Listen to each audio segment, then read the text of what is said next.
and let's go straight over to my guest for the first hour, the excellent senior fellow at the New Culture Forum, Dr. Philip Kiszely. Hello, Philip. Hi, Kev. It's great to see you again. Always a pleasure. It's only been 24 hours, isn't it? We had you on last night. I'm still thinking about the doctorate in masturbation you told us about. Yes, the crazy world of academia. Well, let's talk about the crazy world of Labour's Britain. But first of all, we've done a sort of special. We've totted it all up. Last year, for COP29, you heard my monologue. I find these COPs the epicenter of hypocrisy. They are so infuriating. You know, who the hell do they think they're kidding? All these private jets flying in, people flying in, 70,000 people flying in to the northern Brazil for this conflab. You know, the amount of damage to the planet, as I say, is off the scale. But let's talk about Britain's contribution to this. Last year, we took 470 delegates to Azerbaijan, which, by the way, is a fossil fuel oil state. You couldn't make this stuff up. This year, we're assuming we'll take about the similar number. We did contact the Net Zero Ministry, but they were evasive about it. They'll be taking 470. I'm not sure if Keir will go this year, but he went last year. Now, on that basis, they'll all be flying either first class or business class all the way to Brazil, to the Amazon rainforest. That will chalk, and then they'll all stay in, you know, five-star hotels. They sent a civil servant out there about 3 months ago to scope the hotels for where they're all going to stay.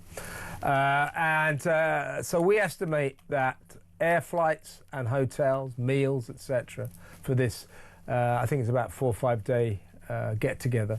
That's going to cost British taxpayers £4 million, at least £4 million. And in terms of the carbon emissions that will be spewed out by the British contingent, it works out as the equivalent of taking 23,000 round-trip flights to Paris and back, or, and I like this, driving a car, petrol car obviously, for 4.5 million miles. That's the carbon emissions that will be emitted by or caused by our delegates. I mean, this has got to stop. I mean, every citizen in this country, we look at this annual festival of lies, hypocrisy, cant, nonsense, and we're supposed to pay for it. And we're supposed to listen to them about saving the planet when they're going so far towards destroying the planet with all their air miles. And for God's sake, this time, they destroyed thousands and thousands of acres of the rainforest in order to build a 4-lane highway from the airport to the conference centre so that the delegates wouldn't have to get stuck in the local traffic. I mean, it's just disgusting, isn't it?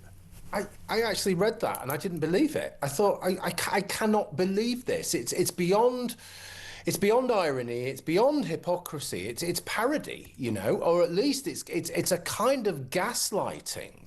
Okay, because we're all told that it's absolutely vitally important that we go through our rubbish and we separate it, and we're not allowed to go on holiday because of the emissions from the jet, so you have to stay at home, and it is just utter garbage. They could do this thing on Zoom, for God's sake, you know? That's the easiest thing they could do. They could do it on Zoom because the only key things here are China and India. Those are the things that they need to deal with, and they can have a conversation with that on Zoom. Our emissions are practically nothing. I think, what are they, under 1%, something like that? Yeah, less than 1%. We in Britain create less than 1% of the world's pollution. Meanwhile, China chips in 28%. I think India is around about 20%. You've got 15% for Russia, a similar amount, funnily enough, for Brazil's no slouch. And I'll tell you another big country, a big polluter, is Australia. But we're absolutely saintly about it. So quite why that lunatic Miliband is ruining our lives with all this green claptrap. this incoherent green claptrap that has literally given us, long-suffering Brits, the highest energy bills in the world, 5 times higher than America. Quite why he's doing this is baffling, because we're the good guys here. And what's China doing? Nothing. You know how many fossil fuel coal mines China's got? 1,100. They're building 300 more. They're also prospecting for more coal. And then with these fossil fuel energies, they build windmills and solar panels and sell them to us so that we can polish our halos. Honestly, it is a washing machine of insanity. We're going round and round and round in Miliband's mad washing machine, and I'm sick to death of it. I'm sick of these cops, and I don't think that we, the decent citizens of the world, should have to put up with this annual grotesque display of epic hypocrisy. No, I mean, like you, people get in touch with me and tell me stories because I'm in the media.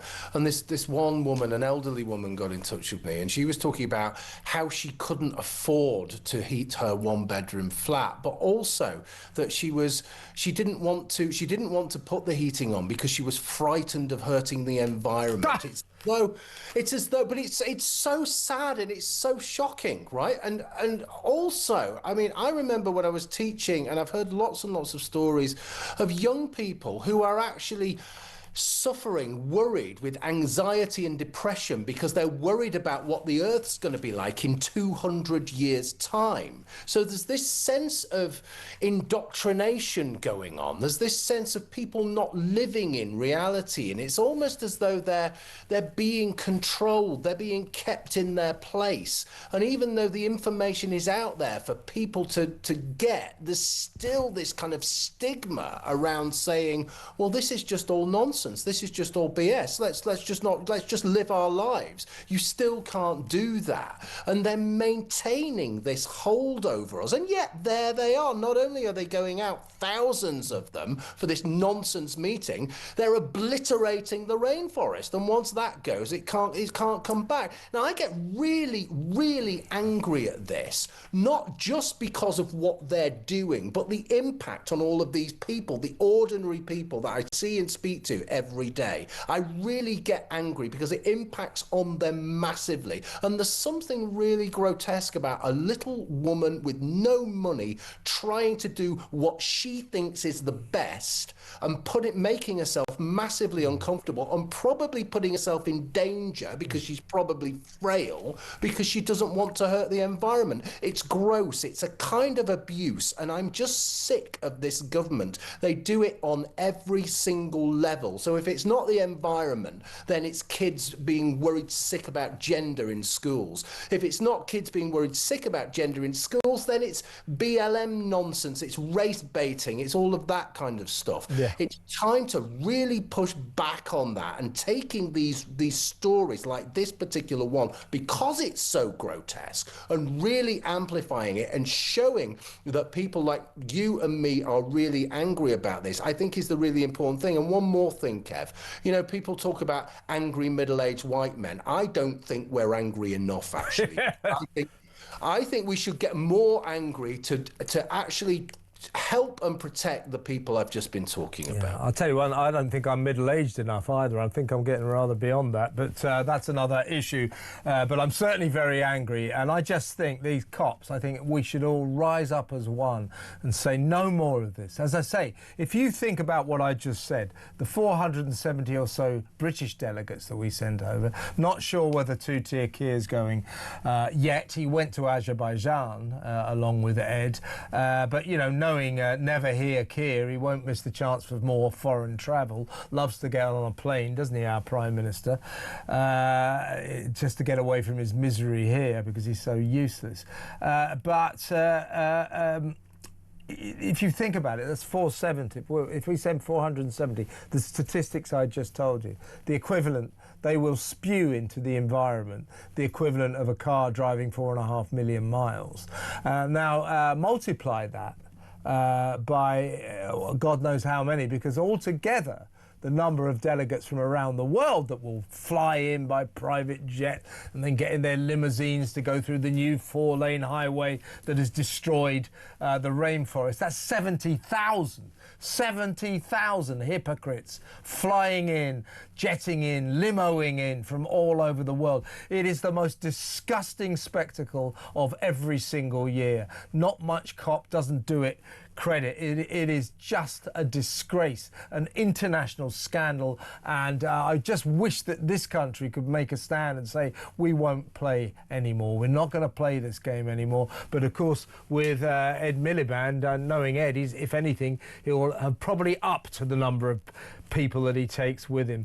But you know, civil servants, scientists, climate change nutters, officials, spads. They sent a civil servant, right, from the Net Zero ministry to this place, Belém, it's called. It's right in the rainforest, right at the north of, on the Amazon, right at the north of Brazil. They sent a guy about a couple of months ago to scope out all the flash hotels and the flash restaurants, so that Ed and the gang, you know, they'd know where to eat, you know, what the best restaurants are. And so, you know, this is our money. They're taking us for a massive climate change ride, and I think we should really rise up when this happens and just say no more, no more. It's the epicenter of world hypocrisy, and we are playing far too big a part in it. Let's go to break now, Philip. Now we've got that off our chest. I want to talk to you when we come back about a couple of stories we did last night. Well, the theme is the Islamification of Britain. People are very worried about it. We'll talk about that next.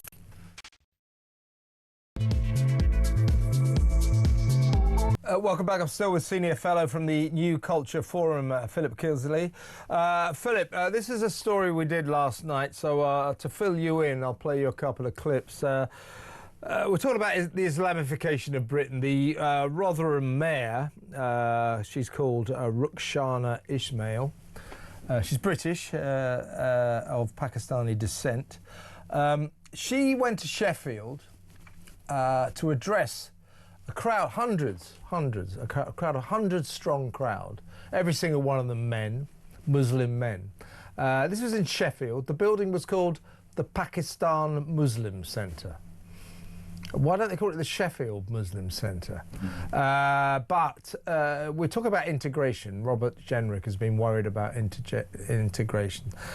So just for your edification, have a look at this and think about that. What kind of integration do you think is going on here? Bismillahirrahmanirrahim. Mere bhai, assalamu alaikum wa rahmatullahi wa barakatuh. Can you all hear me in the back? आवाज़ सुनी? अच्छा। सबसे पहले शुक्रिया अदा करनी है तो सारे इतने वक्त निकाल के इठाए हो माशाल्लाह बड़ी खुशी हुई. Well, that Philip goes on for a couple of minutes. So she's actually speaking Punjabi and Urdu. And to be fair to her, she's actually saying, look, you know, it'd be much kind of better if I wasn't the only woman in here. But that was, you know, and I'm thinking, where is the integration there? A mayor of a major town in the north of Rotherham goes to a city, the big city of Sheffield, a place called the Pakistan Muslim Centre, and talks to hundreds of men. Those are British citizens. In Punjabi and Urdu. So where is the integration there? And also, we did another story last night. The reason I'm doing these is both these stories, I was about to say literally, set our switchboard on fire. I mean, our switchboard was jammed. They really struck a chord.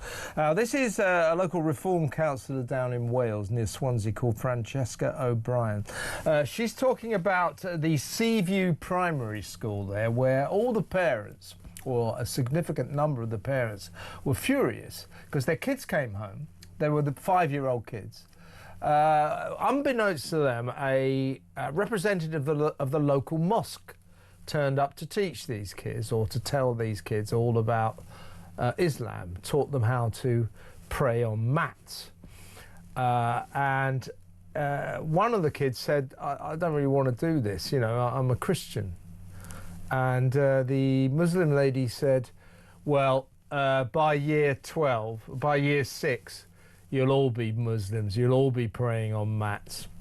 And the parents, at the very least, are saying, well, you should tell us about these visits. Well, I'll show you what Francesca O'Brien, the Welsh Reform Councillor, had to say.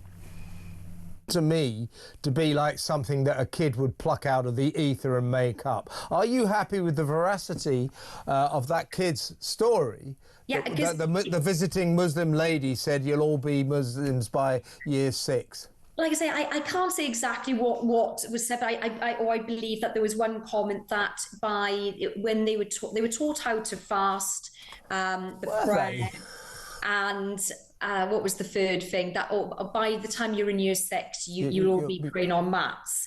And I just thought, I've got a 4-year-old son myself, so some of these children are just a year older, and I just think how much my son absorbs stuff, even when I'm talking to other parents, they're absorbing all of this, and I'm just wondering what sort of impact this is having on our younger generation. And like I say, it goes back to the fact of we should be upholding British values as well. That should be core value, if anything. And it just seems to be the other way around. And so there you go, Philip. Now, after we did that story, as I say, a switchboard was jammed with other parents, dating back some years, saying that they'd had this. One guy phoned from Liverpool. He was talking about some time ago, to be fair. It was when his little girl was 8. And he was furious. She came home saying that somebody had turned up from the local mosque, dressed all the girls in hijabs, taught them how to pray on mats, all this kind of stuff. And so he complained to the school. His name was Darren, actually, and I've no reason to disbelieve him, but he said that he and several other parents complained to the school, and guess what happened after that? The police knocked on their door and said they may be guilty of hate crimes. What is going on in this country? That mayor, the Rukhsana Ismail, as I say, she was actually saying something quite good, saying, well, where are the women? It'd be much better if we have this meeting of hundreds of people if your mothers and your sisters were here as well. So, for that, I applaud her. I think, though, what she also should be saying is, we're in Sheffield. Why is this building called the Pakistan Muslim Centre? And why are we speaking in Punjabi and Urdu? So the nerve, the chord we struck with people phoning in their droves was this real sense that this country is being Islamified. Yeah. I mean, well, it was all over social media last night, so I know all about it. It was just literally everywhere, and rightly so as well. The process is called cultural colonization, by the way. That's what's happening in this country. It's cultural colonization. I'm writing about it myself, actually, so this is just very close to my heart at the moment. I'm just thinking in Rotherham, every single Pakistani family in the Rotherham area contains one member who is implicated in the child rape scandal. Okay, that's what we're dealing with there. So those people in that room, a lot of those men in that room will be related to people who've abused, raped white children. Now, we know when non-integration is happening, or integration is not happening, I should say, then abuse is rife, okay? Because these little enclaves, these little Islamist extremist enclaves are removed from, one, from British culture, but 2, from British justice. We've talked on this show before about how these places have negotiated policing, which means they don't have policing at all, which means the vulnerable people in these places they're just, they're fair game for these people. So that's one thing. The other thing as well is in places like Rotherham, and I've been looking at Oldham and Rochdale, which I'll come to in a minute in detail, but these places, they are hostile environments for, well, 1, for gay people, but 2, for white people, and 3, for Jews, okay? So all of these groups, okay, are just, they don't live there, they move, they go out. So the process is that these families reproduce at a much faster rate than everybody else, and everybody else goes away. So in Oldham, for example, Kev, 25% of the population is Muslim. In Huddersfield's a fairly big town. It's not a small town. No, sure. 55% of the population is Muslim. Now, Bolton, again, I know Bolton very well, 20%, Rochdale 18%. In Bolton, for example, all the other minorities, and the Christian population is obviously decreasing massively, all the other minorities are like 1% or 0% or something, 0.2% or 0.1%. There's 0.1% Jews. You know, so what's happening, these places are being taken over by an alien culture, which is not only anti-British and anti-Western, it is fundamentally dangerous to the people who are around that culture and dangerous to some people within the culture. Okay, so all of that stuff is happening. And everybody's turning a blind eye to it. People are saying, "Oh, it's so what? So what?" I think that's it. Well, you get. Well, if you raise these issues, as of course Robert Jenrick did the other day about the Handsworth district of in Birmingham, and with a dreary inevitability, the Guardianistas, all the lefties were soon down on him, saying you're racist, you're bigoted, you're fanning the fuels of dangerous nationalism.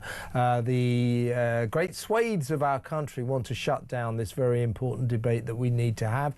But I think millions of decent people across this country who are not at all racist, anything like that, they are asking, why are we allowing this silent invasion to keep on happening? And it is obviously happening in great swathes of the country, and we're going to have to move on now, but I'm just going to leave you with two statistics. I think we have 4 million Muslim people living in this country. 22% of Muslim women who live in this country either don't speak English or speak very poor English. 10% of Muslim men, same deal, either don't speak English or speak very poor English. I had a guy phoned up from Leicester last night called Khalid, and he said, "Oh, you're being a bit unfair." Da, da, da. Anyway, I kept talking to him, and anyway, what emerged was that his father, God rest his soul, had died, but he brought Khalid to this country, lived in this country until the day he died, 27 years, didn't speak a word of English. Now, that is a problem. That is a problem. These people should make an effort to speak this language, and frankly, the country needs to make an effort to make them speak this language. Yeah, I think there are a few issues there. First of all, these people who cannot speak the language, they are obviously then illiterate, certainly in terms of the English language. So they cannot function. Of course, they can't work, but they cannot function actually in everyday life. Yeah. Talking about the Islamification of culture, just very quickly, because I know we need to go to a break. Yeah. But it's not so long ago, was it? Just a couple of weeks ago, when the NHS was actually singing the praises of first cousin marriage. I mean, I was talking about this to my wife last night. I said this entire country is just going insane. When you have a health service that says, you know what, well, okay, first cousin marriages do definitely cause birth defects at the rate of twice the normal. The number of children who have birth defects normally is around about getting on for 3%.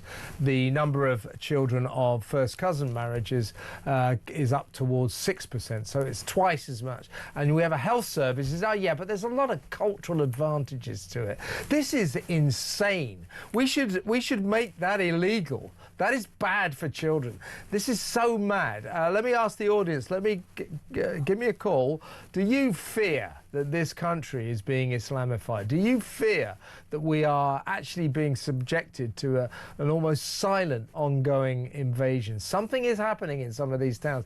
Last night, a guy from Rotherham, who lived in Rotherham, 57 years old, he's lived there all his life. He said, I don't recognise this town from the town I grew up in. And I think a lot of British citizens, British white people feel the same, particularly across the north. Let me know what you think, folks. 03444 991 1000. I want to stress, we're not being racist here. We're talking the facts. We're talking the facts. So let me know. 0344 499 1000. When we come back, another scourge. Let's talk about digital ID cards. That next. Stay tuned.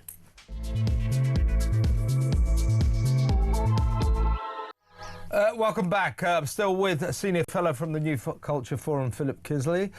Philip, let's talk about ID cards, because with a dreary inevitability yet again, Keir Starmer, who's in India, where they have a huge digital ID scheme for more than 1 billion people, biometric and fingerprint cards they have with all their data on. He's clearly been seduced by the wonder of this. He's basically admitting these cards, if they ever come out, that they will stick their digital noses into every aspect of your life, and if you don't have them, you won't be able to exist, you won't be able to function in this country. That's what he's saying. But Labour continue to stick to this lie that there's growing public support. When they first came up with this plan, it wasn't in their manifesto, by the way. Nobody asked for this, they just suddenly came up with it. Tony Blair, no doubt, whispering in Starmer's ears. Blair's obsessed with it. When they came up with it, 35% of Brits said they didn't mind the idea. 35%. That's still a minority. Now it's minus 14%. So Labour saying, well, there's growing public support. It's absolute lie, absolute lie. There is plummeting public support for these things. And if he's so enthralled with the Indian biometric fingerprint card, full of the, actually, at best, the Indian digital cards that every citizen there has to have, more than 1 billion people, at best, they're sort of inefficient. At worst, they're disastrous. There's quite a few stories of people dying in India because they turn up at hospitals or doctors. Their cards don't work, so they can't get medical treatment, so they die. So these brick cards, which will give us access to the NHS, GPs, social and public services, childcare, benefits, tax returns, and you can bet your bottom dollar coppers will ask for them when they pull you up. Show us your papers, please. He's sticking to his guns. He says he's going to bring these in, even though it is quite clear, 3 million signatures on this massive petition. It's quite clear that the British people recoil in horror at the very idea of this assault on our traditional British freedom.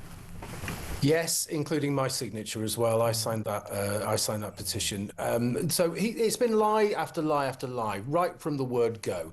First of all, he was saying, somehow it's going to stop illegal immigration. Nobody knew what that was all about. Then, all of these other things that you've just said, all of it is just complete nonsense. It is the foundation for a Chinese-style social credit system. We always knew that. He knows that. He's gaslighting us.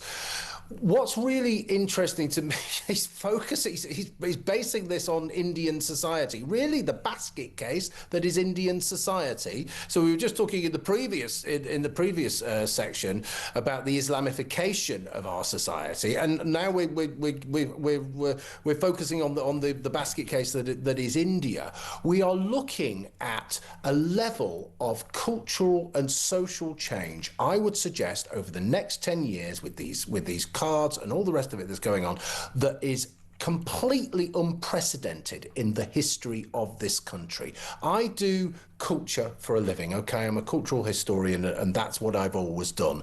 Even I cannot comprehend what this place is going to be like in 10 years' time. It is going to be so different, and it is going to be so Orwellian 1984 Big Brother scary, because all of this stuff it's essentially our digital DNA is going to be kept in one place. Now, you don't want these idiots with all of your details, because they'll lose them, okay? That's one thing. Yeah, they'll get hacked, and then everybody will fight. It's a disaster, and of course, this is quite clearly big state overreach. The state sticking its nose into every aspect of your lives, every aspect of your personal business.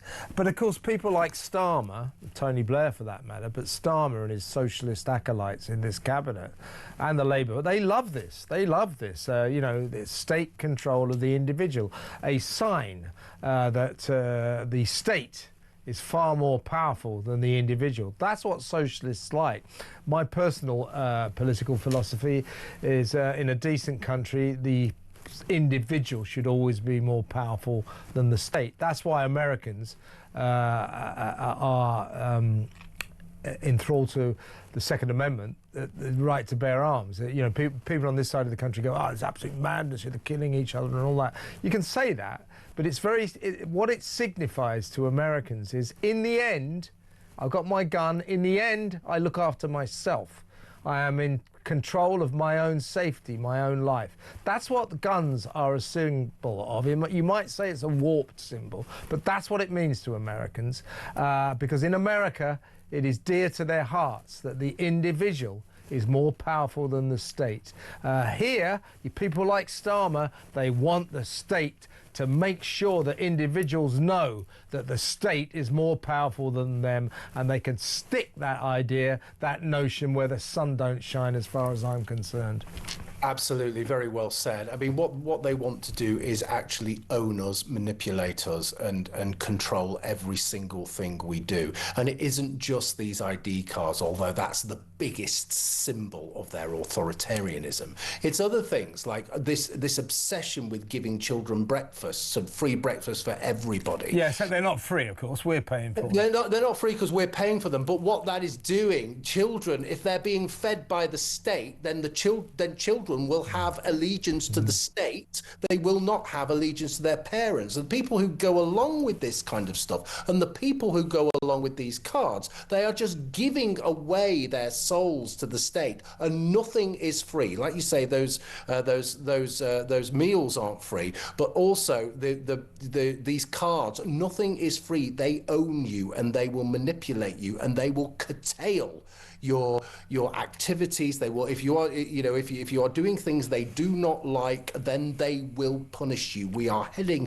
to 1984. We're heading to Orwell's an Orwellian dystopia, and people, yes, people are angry about it, but as I said before, Kev, they're not angry enough. We should be absolutely terrified at this, and from terror and fear should come real anger and a desire to do something about it. All that we can hope, Philip, is that just as when Tony Blair tried this assault on our freedom back in the early noughties, he was so stunned by the level of public protest that he dropped the idea.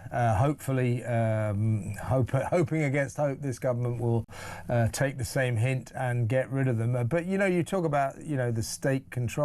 Don't forget, we have an official system in this country where the government backs teachers who keep secrets about their pupils from the pupils' parents. Particularly about transit, when kids turn up and say, "I think I'm in the wrong body." Teachers don't tell parents, and the government backs them for that. So in other words, the question here is, who raises children? Parents, mums and dads, or the state? As far as people like Keir Starmer are concerned, they'd like it to be the state. Just like it was in East Germany in the 1970s. Just like it still is in places like China.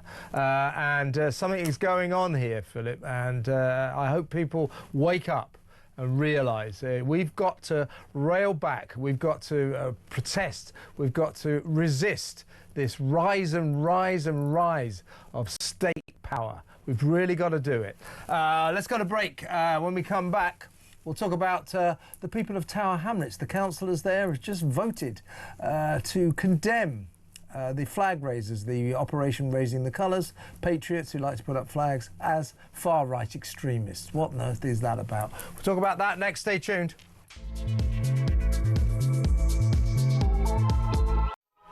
Welcome back. I'm still with, from the New Culture Forum, a senior fellow, Dr. Philip Kiszely. Philip, let's talk about Tower Hamlets. It's a notorious Labour council in East London. It's led by its mayor. It's a highly respected mayor. He's a convicted election fraudster called Lutfur Rahman. He's also a Quran-teaching imam born in Bangladesh. Yes, and convicted of electoral fraud. So enough said about this council. Anyway, last night they passed a motion condemning patriotic flag-flying group Operation Raising the Colours as far right. There was talk earlier in the week, I did the story, they were going to condemn the Pink Ladies as far right as well.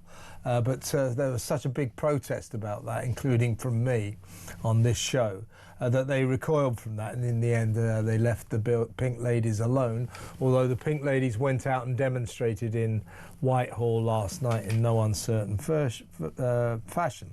But they still aimed their virtue signalling guns at those patriots who've been putting up St George's cross flags and Union Jacks all over the country. They're the ones that Gary Neville hates.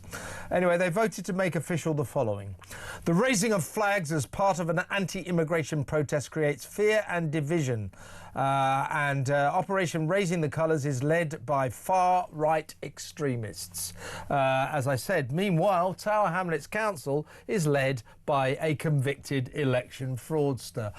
So I don't think I'll be taking any morality lessons from that lot. But, you know, these people hanging flags, just like Gary Neville, this council hates them because they feel patriotic about their country.